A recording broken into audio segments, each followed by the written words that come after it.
хора Галина Кресс, концертмейстер Ирина Глазенкова. В конце марта хор участвовал в 4-м конкурсе вокально-хорового искусства имени Лученка в Могилеве и стал лауреатом 3-й степени в номинации «Детские хоровые коллективы».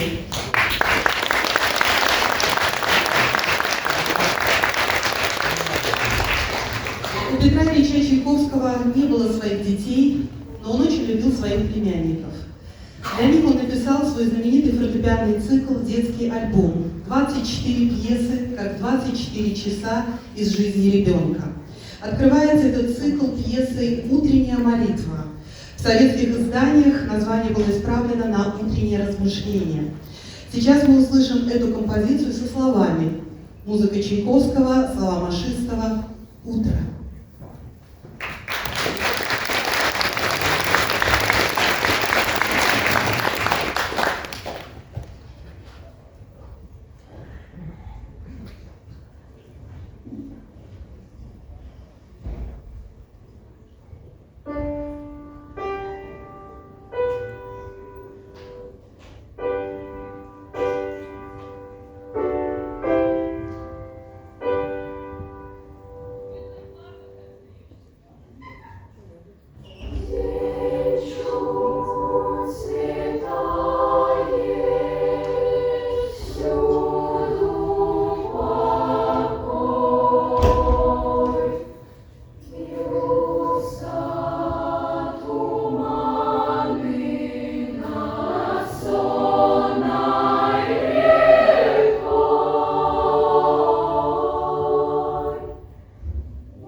Музыка Лученка, слова Сталина, переложение для детского хора, сделанное нашими учителями Галиной Кресс и Инной Чинашенко. Журавли на Полесье для дяди.